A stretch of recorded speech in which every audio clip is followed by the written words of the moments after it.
Hello, and welcome to the Primary Wonderland. I'm Jen. I'm a 19-year veteran teacher in her second year of preschool, and today, let's talk organization.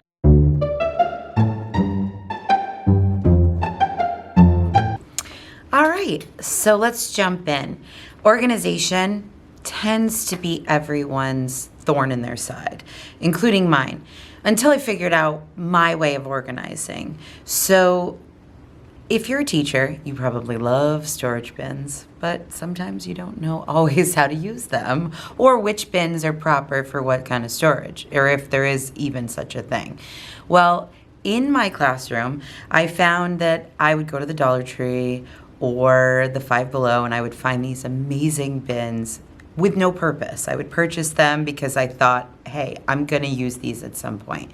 I would end up buying them, using them for a year, a couple years even, and then I would find that they weren't as functional as I originally thought when I first purchased. It actually wasn't until I got into this classroom last year and had moved in that I really got into the groove with organization and how I organize. And how I organize isn't the same way that another teacher in my building will organize. Maybe it is, but there's a lot of different ways that you can organize. So here's what I did.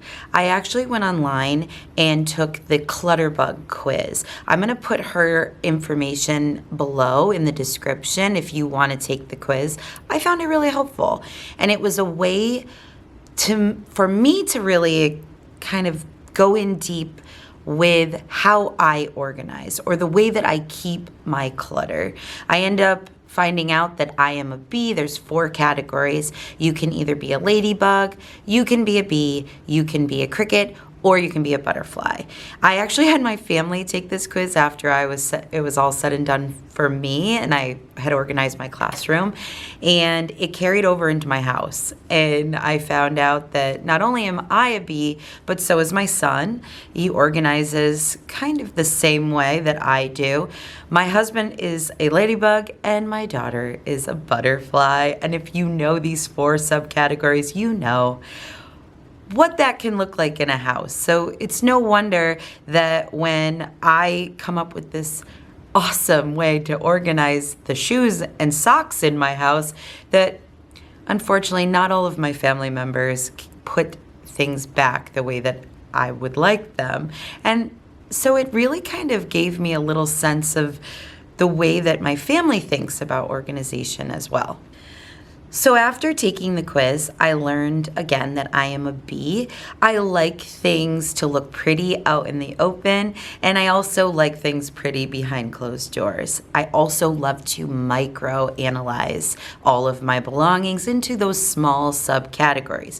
I love watching the Clutterbug, and the way that she described it at one point was, if there's pens, myself, I have to organize them. Here's all my black pens, here's all my blue pens. And that's just the way that I like it. So in the classroom, when I'm organizing my art supplies, I really like those subcategories within those larger bins so that when I open that bin, it's easy to find.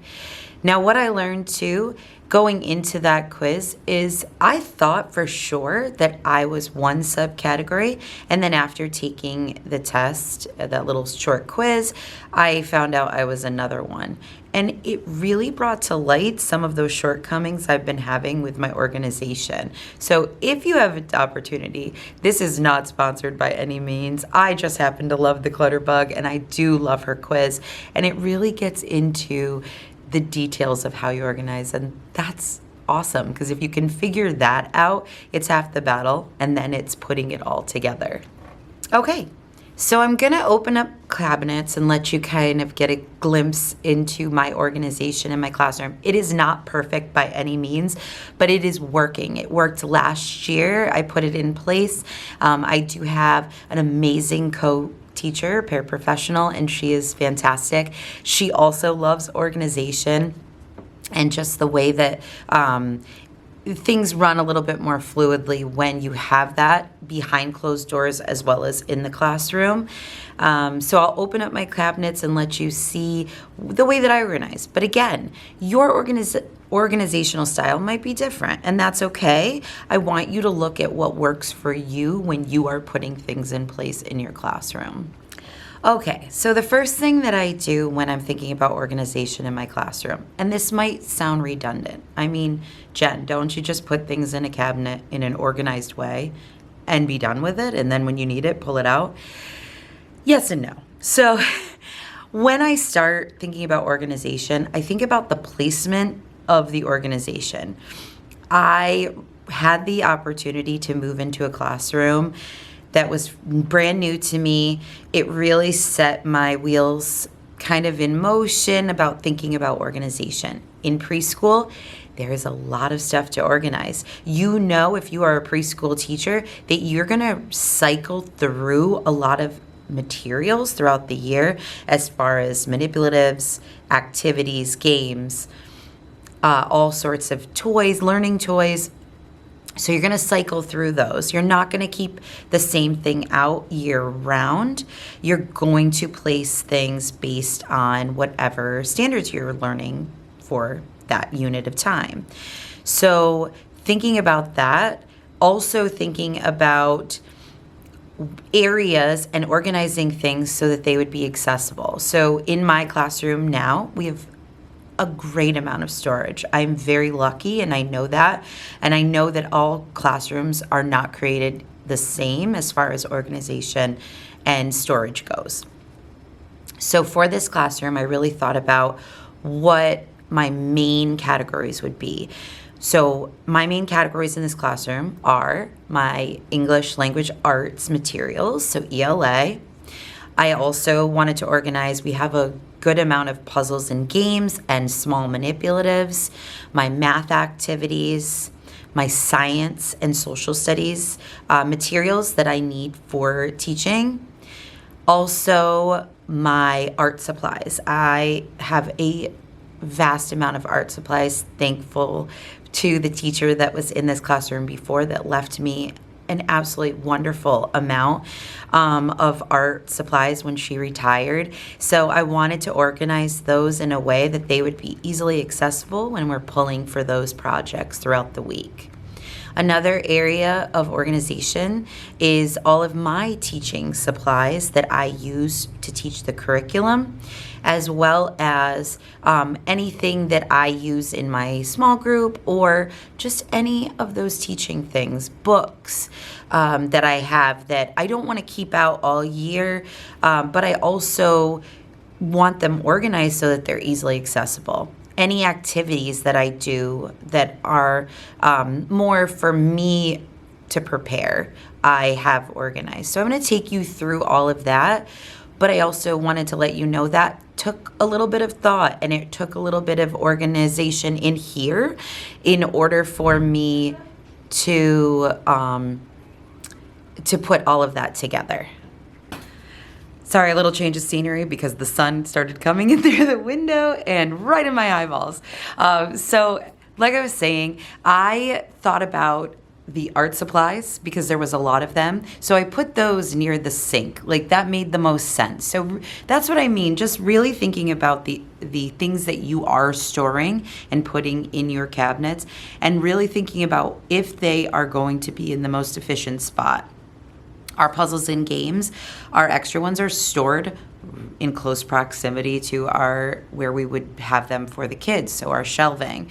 Also, our ELA and our math supplies are again in close proximity to those shelves. So when we're pulling things out, we're not walking across the room to put it away or to switch things out. It's relatively pretty close. So I'm going to show you my favorite bin. This is something that, again, when I was putting storage in place last year, I had a couple of these from a cart, and I wasn't going to use the cart in this classroom like I did in kindergarten. So I tried to use them in a different way, and I found that these store so much, and they also fit in my cabinets beautifully. So I use these babies. They are the scrapbooking containers. I believe I got mine on Amazon in the carts, and I think I got 6 of them. I think it was like $40.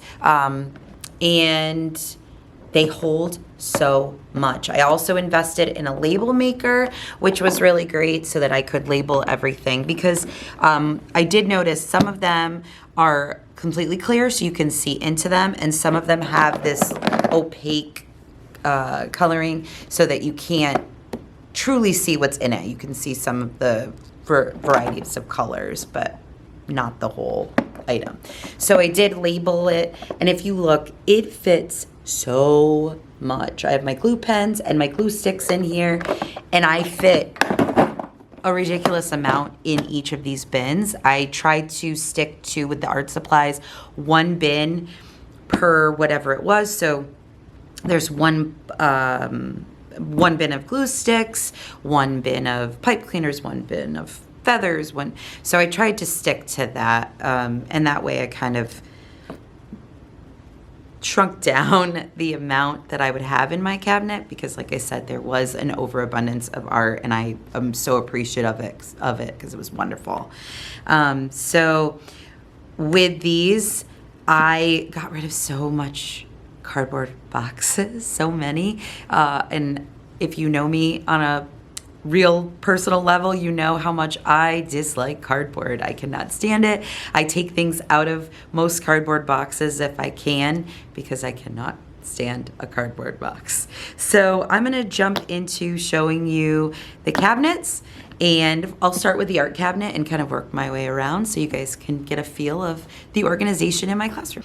All right, welcome to my art cabinet. So I even labeled the outside of the cabinet so that way it was easier for anyone coming into the room helping, or for my co-teacher, so that way she knew where everything was, I knew where everything was, because that's part of the deal, right? When you have these new organization, sometimes it's hard to remember where you put things. So just a simple label outside the cabinet. So I have my art supplies, and up here is a perfect cabinet, and I'll show you guys that as well, for construction paper. There was also a lot of construction paper. So let's open it up. I mean, it's a cabinet that has been lived in for an entire year, so it's not perfection by any means, but it is pretty good. So the shelves, I made them so they could fit either 3 or 4 of the scrapbooking, and then again labeling the scrapbooking on the side. I also used, these are just from the Dollar Tree, but for those items that I did not have a lot of material for, like these pipe cleaners, I just used these small containers, like I said, the Dollar Tree, and again I labeled them, and then those kind of sit beside it, and I know if it's an art supply, and I know if I remember that I didn't have like a super large amount of them, I look on the side. But even if I don't remember that, they're pretty easy to see. These are popsicle sticks, the tan ones, and then I also have the ones that are the rainbow colors as well. And again, I'm a bee, so I had to put those in subcategories, not just all the popsicle sticks, and that's just how it is. But when you're organizing, you might put all of the popsicle sticks in one of the scrapbooking bins, and that's awesome. So here is all of our art supplies. I also placed the Play-Doh in here, and then as far as my paints, we had a lot of beautiful paints that again the teacher left for me. So this was originally a coat closet, but I have hooks out, and I also use the back of my chair like many do. So I actually did, these are milk crates that were going to be tossed or discarded, and I asked if I could have them, and they said yes, absolutely, take them. So I have 4 of them, and then I love Rainbow Order. I also love things, again, B, so I like to categorize things in those micro categories. So I did rainbow colors, and then the neutral colors, brown, black, and white up on top, so because I use those a lot. Paintbrushes, sponges. Here's our sponges. I also have one of these for paintbrushes as well. Just those smaller bins because, again, I didn't want to fill an entire scrapbooking. I didn't have enough to fill a scrapbooking bin. So that is the art cabinet, and I will show you our construction paper cabinet as well. Okay, so construction paper, it's a little well loved on the bottom shelf, but that's okay. I also I have rolls of ABC paper in here, as well as, I don't know if you can see it, the reflective mirrored paper as well.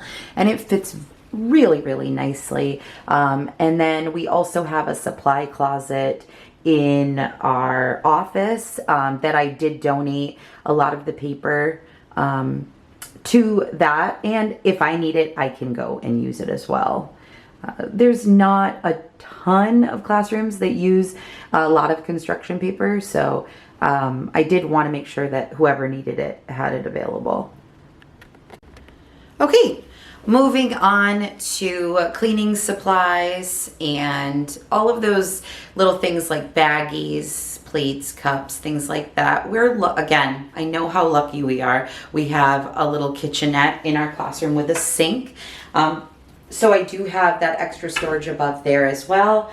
So in here, I did organize, these are Dollar Tree bins. And again, I labeled them, and I love things with a cover, if you can't tell, because I love to stack. I love to be able to fill the space. I used to grab the buckets from the dollar store that do not have a cover, and I felt like I was wasting a lot of space because it was because I wasn't micro-organizing. And again, that's just my personality. I have my baggies, and instead of putting all the baggies in one, I have them organized based on their size. So again, that's just how my brain works when it comes to organization and when I'm looking for something. And so I just found bins with covers. I just need them in order to organize. So again, I got these at the dollar store. I actually bought them in bulk online and then picked up the box from my local Dollar Tree. And I have baggies, brown bags, gift bags just in case. You never know. We also have food coloring and sprinkles for some of our projects. There's paper plates, cutlery, Dixie cups, because you never know. We also eat lunch and breakfast in our classrooms. So, and preschool, you need, to have all of those things accessible just in case. My extra mugs and cups, and then any sort of like straws or anything like that. Extra containers just in case. And then over here is our cleaning supplies. We try to clean up in stages throughout the day, cleaning the tables, cleaning the floors. So we have, a preference of cleaning supplies that we enjoy. And then the custodial staff comes in towards the end of the day, and they kind of wrap everything up for us and make sure that the room is clean. Lysol, we sleep in preschool, we have naps. So we spray down their beds with the Lysol in between. That's what's recommended to us, and we do that every single day. So we have plenty of Lysol, and then cleaning cloths, sponges, magic erasers, Band-Aids we put up here too, because it's just easy over the sink. If the child gets hurt, we wash it, clean it out, and then dry it with our paper towels and put a Band-Aid on it. So it was just easy to have it real close. Shaving cream, because if you are a elementary school teacher, when you know, shaving cream is awesome to put on the desks. Not only does it clean the desks, makes them nice and shiny after a good clean with some of our spray cleaner, but it also is just fun to write with. And then other various coffee filters, because we do an activity with that, as well as paper towels and basic cleaning supplies, and soap, things like that. Okay, and then we do have this space under the sink. I like everything covered, so this is just literally a curtain that I purchased at Walmart. And so I had these organizational bins at home. So I grabbed those. It has extra bags in this one. There's extra materials in there, like trash bags and things like that, in case we need those. A large thing of the hand sanitizer wipes For hands that we use, we refill our small container. Extra straws, extra facial tissues, extra cleaning wipes, and then more extras, extra rags, things like that. Sheets, in case we need that for the floor, if we're doing a bigger project. So we keep a lot of extras down here. And then I put the cloth over it so that way it's not seen. And then here is more of our art supplies. Trays that we use for art, scissors, and then outdoor activities like chalk is in here, bubbles also, if we use those for art. Okay, and just a look at organization over in this area of the room. This is where we store our puzzles and games, any ABC activities as well as math activities. Again, I have every cabinet labeled on the outside of the door. So this is a lot of our activities for ABCs, beginning of the year, throughout the entire year, depending on where the kid is. And again, if you look, I have some of the bins that are the scrapbooking bins, and then I did keep some cardboard, even though I don't love it. But some of the activities, it just made more sense to keep in the cardboard box, so it was organized. Here's some of those Dollar Tree bins, again with the cover that I absolutely love, and it works well. And then under here is where we store. These were originally put in for the student cubbies, but in preschool, they are way too tall. So it ended up being more work for us to have kids put things in their cubbies because they can't reach it. So we would end up having to pull things down. We want them to be a little bit more independent. So we actually store a lot of their belongings in the bottom of their coat cubby, and it fits perfect. It's nice and long, so they can hang their coat and their jacket on the hook, and their coat and their backpack on the hook, and then they keep a blanket in school, and then they also put their lunch, if they have one, and drink down there. And it works really well. It makes them independent so that they can go and get those things independently without an adult helping them. So we have different puzzles. We have like animals. This one is numbers, shapes. We have numbers and colors, and it continues all the way down through, and I'll show you through this. So we're going to take a look. Okay, so this is our writing utensil cabinet. Again, everything's kind of categorized using those bins. Anything that I would need for the writing center is up here, and then some. So there's crayons, there's markers, colored pencils, dry erasers, whiteboards, pencils, things like that. So that's all organized up there, even some glitter pens that we will bring out in a little bit. And then more letter formation activities. Here, there's the end of our puzzles. So again, all of this is our puzzles and games. And then we come over here and I have more math manipulatives and activities. Again, some of the stuff I kept in the cardboard boxes if it just made more sense. Then we have pinching manipulatives, chopsticks, scooping manipulatives, more of the pegboard activities and Lego activities. I have a whole little cubby for Mr. Potato Head. And then we have our Magnetile cubby.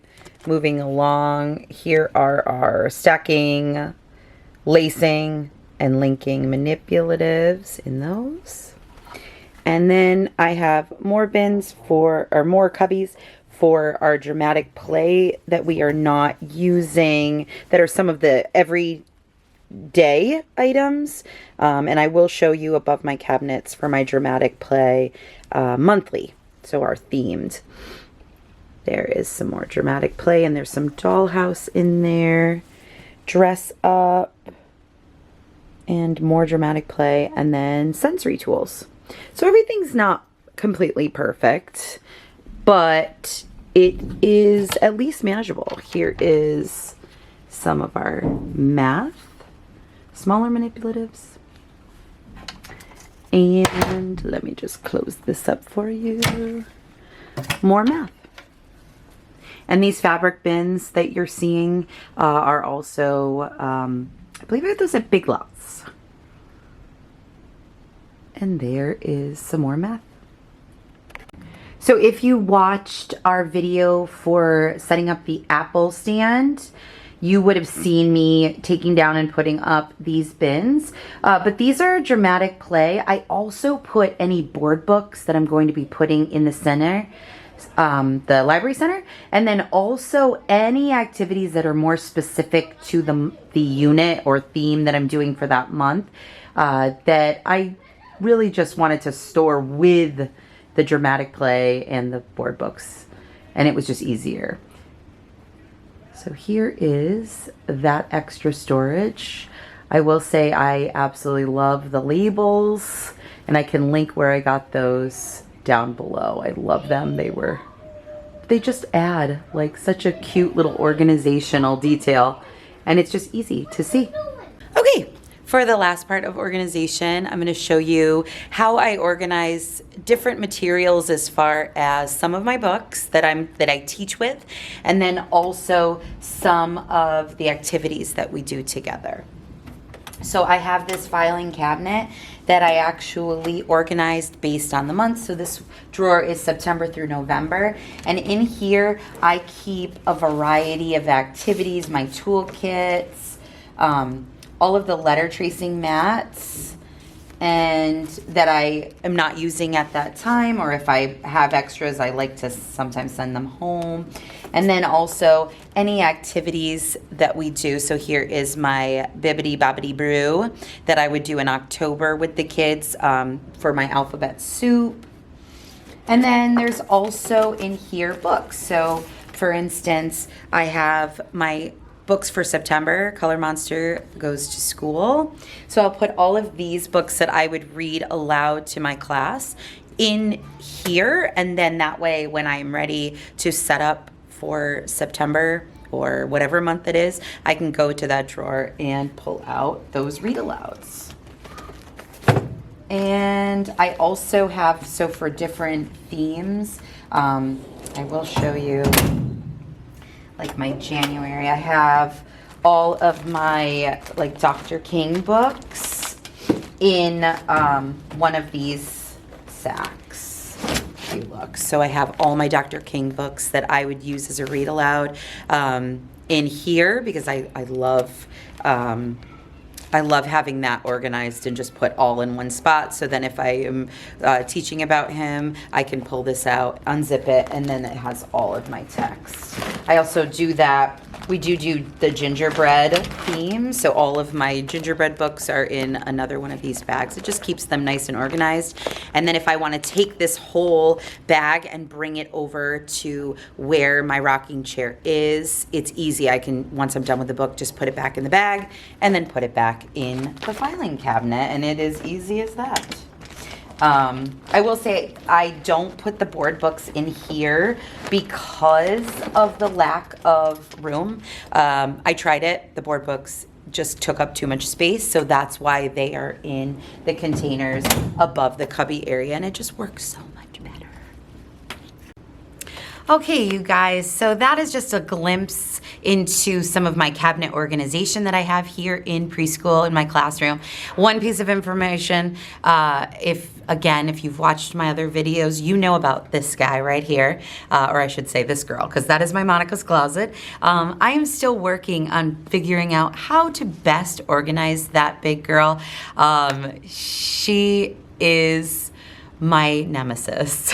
So hopefully a video coming soon on organizing her and getting her in line, because she gives me some trouble, you guys. She's my thorn in my side. But in here, I do have a lot of my teaching supplies, personal stuff. There's also books that the former teacher that retired left me, and they are absolutely beautiful, beautiful series of books.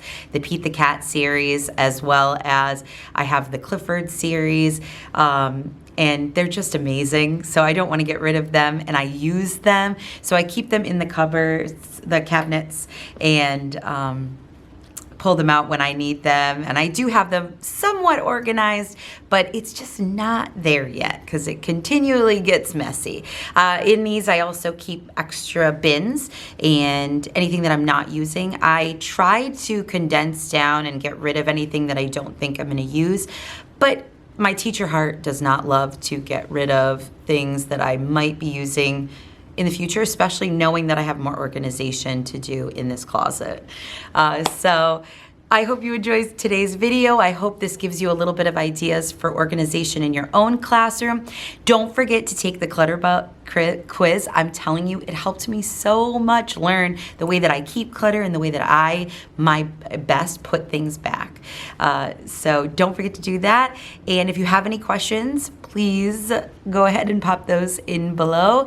And don't forget to like and subscribe. And I hope you have a wonderful day. I hope you have a wonderful week. I hope you are just enjoying what we do. I know it's not always easy. I know there are some days that we just want to go home and just not do anything, not think, no more questions to answer, no more littles coming at us, asking us things or telling us things.